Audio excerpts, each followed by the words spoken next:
Bonjour à toi et bienvenue dans mon podcast Les Chroniques d'une patronne. Je suis Caroline Beck, ton alchimiste de marque personnelle. Chaque semaine, je te partage mes réflexions, mes stratégies et mes inspirations pour t'aider à révéler l'or de ton entreprise, à créer un business qui te ressemble profondément, qui est à la fois authentique, magnétique et porteur de sens. Prépare-toi à infuser une dose de magie et d'alignement dans ton quotidien d'entrepreneur. L'épisode d'aujourd'hui, je vais te parler des Schtroumpfs. Tu te souviens, ces petits êtres bleus de ton enfance? Il y a des récits enfantins qui sont l'air de rien, innocents, mais qui portent en eux l'écho d'une dynamique bien réelle dans notre monde d'adultes.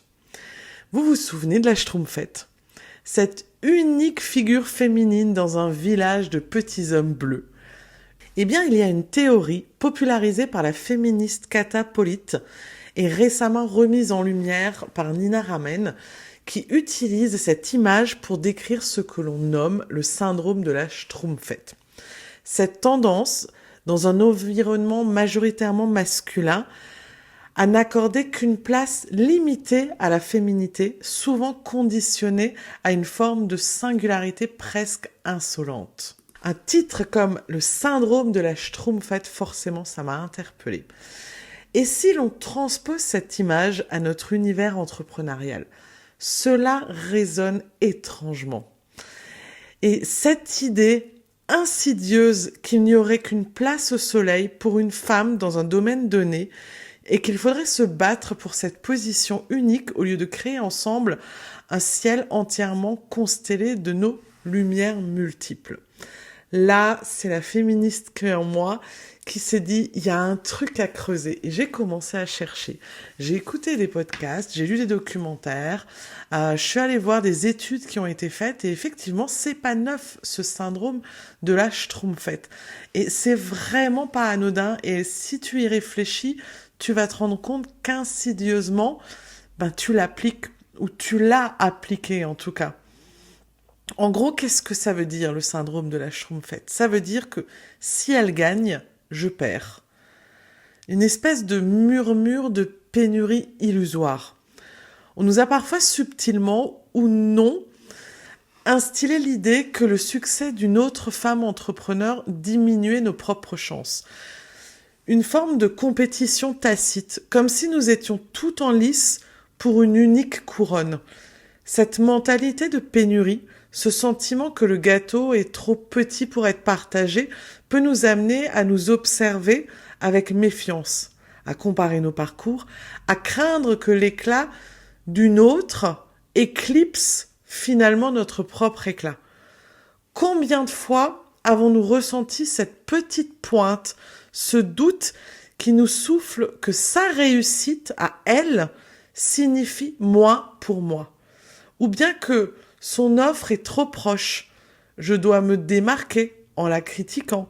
Ce sont là les ombres du syndrome de la place unique, du syndrome de la Schtroumpfette, des réflexes conditionnés par notre système qui a trop longtemps opposé les femmes au lieu de célébrer leur force collective. Prends un moment et demande-toi si toi aussi tu ne t'es pas déjà posé cette question. Parce que très honnêtement, moi, oui. Insidieusement, je me suis rendu compte que oui, de me dire que elle va prendre à ma place, alors que non, il y a de la place pour absolument tout le monde. T'as beau de vouloir te battre contre cette forme de jalousie, quelquefois elle est là et elle est insidieuse et c'est pas pour rien, on a été conditionné comme ça depuis qu'on est toute petite. Et comme dit, ce petit dessin animé anodin, on a tous eu envie d'être la Schtroumpfette qui est choyée, en fait, qui a tout. Cette Schtroumpfette qui vit une vie de rêve, qui n'a aucune concurrence, qui peut avoir tout ce qu'elle veut. Et bien sûr, c'est une utopie. Mais sinon, toi, en tant que solopreneur, dans ce monde-là, en fait, dans le monde du soloprenariat, où nous sommes si souvent le seul capitaine à bord de notre navire. Cette sensation d'isolement peut exacerber cette dynamique. La peur de partager nos secrets de fabrication, d'ouvrir notre univers à une concurrente potentielle, je mets les guillemets, tu me vois pas quand je dis concurrente, peut nous maintenir dans une forme de solitude qui freine notre expansion. Pourtant, si tu observes autour de toi, dans de nombreux cercles masculins, l'entraide, la collaboration, le coup de pouce sont souvent des réflexes naturels. Une compréhension que l'élévation collective profite à l'écosystème en entier. Et nous, femmes entrepreneurs, fortes de notre sensibilité, de notre intuition, de notre manière unique de créer du lien et du bon sens, nous choisissons consciemment ou inconsciemment de réécrire ce narratif. Il est temps de changer ça. Il est vraiment temps de le changer. Et je le vois, le monde change. Il y a de plus en plus de groupes dans le business, de groupes féminins, de formations féminins, de cercles de femmes. On est en train de retrouver tout ça. Et heureusement, mais là j'avais vraiment envie de mettre le doigt sur qu'est-ce qui nous a empêché tout ce temps. Pourquoi on l'a pas fait avant en fait. Et ce que je veux, moi, plus que tout au monde, c'est transformer la rivalité en résonance. Imagine un instant, imagine la puissance d'un réseau de solopreneurs qui s'élèvent mutuellement, qui partagent leurs pépites de sagesse, leurs outils, leurs contacts, qui célèbrent avec une joie sincère le succès des unes des autres, sachant que chaque victoire féminine ouvre la voie à d'autres, qui osent vulnérabiliser, partager leurs doutes et leurs moments de brume pour trouver du réconfort et des solutions ensemble. Pourquoi continuer à jouer un jeu dont les règles ne nous servent pas ? Honnêtement, pourquoi est-ce qu'on continue à le faire ?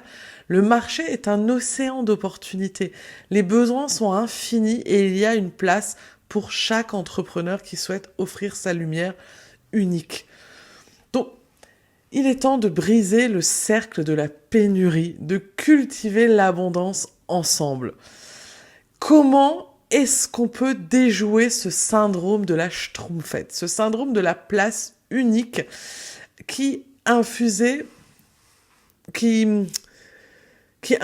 plus d'alchimie collaborative dans notre parcours. Ce syndrome, il est ancré en nous.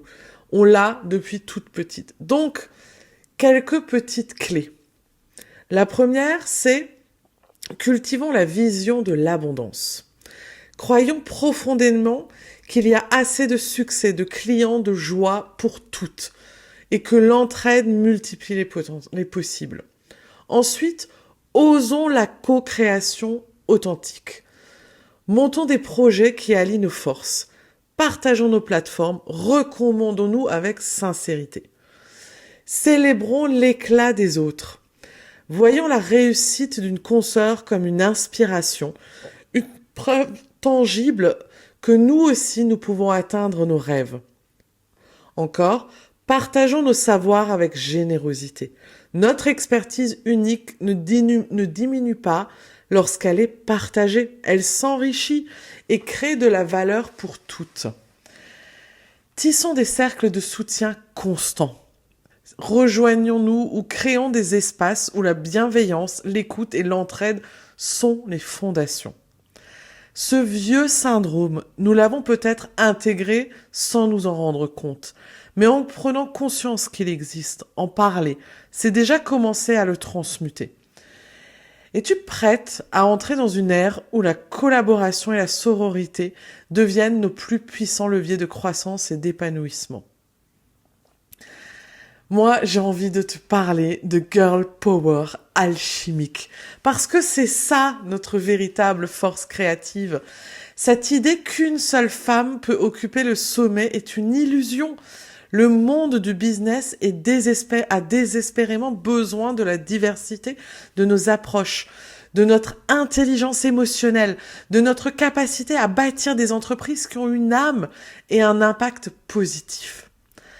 Alors, au lieu de nous voir comme des menaces, voyons-nous comme des alliés, des facettes d'un même diamant, chacune rayonnant d'une lumière unique qui contribue à la beauté de l'ensemble.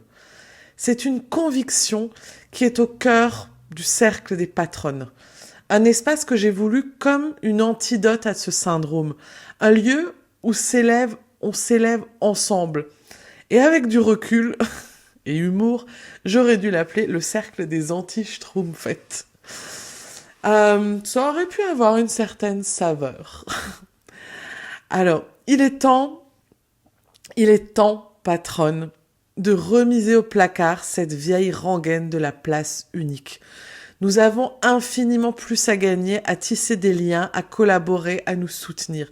La prochaine fois que tu croiseras le chemin d'une autre solopreneur, au lieu de ressentir une pointe de comparaison, pourquoi ne pas lui tendre la main, lui offrir un sourire et une écoute? Ensemble, nous sommes des alchimistes capables de transformer le voyage entrepreneurial pour qu'il soit plus juste, plus joyeux, plus aligné avec nos âmes. Qu'est-ce que tu en penses? Es-tu prête à choisir la sororité comme boussole? Pour finir, une petite présentation pour celles qui débarquent et qui me découvrent grâce à ce podcast. Je suis Caro, pour les intimes, alchimiste de marque personnelle et mentor. J'accompagne depuis plus de 20 ans les femmes entrepreneurs à bâtir une entreprise solide, rentable et profondément alignée avec qui elles sont, en mêlant stratégie affûtée et intuition créative. Mon approche, c'est une alchimie unique pour t'aider à révéler l'or de ta marque et à communiquer avec authenticité et impact.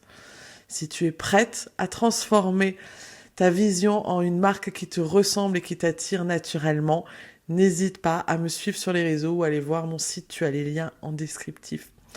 N'attends pas que le succès arrive pour être heureuse. Commence par définir ton bonheur, puis construis ton succès autour.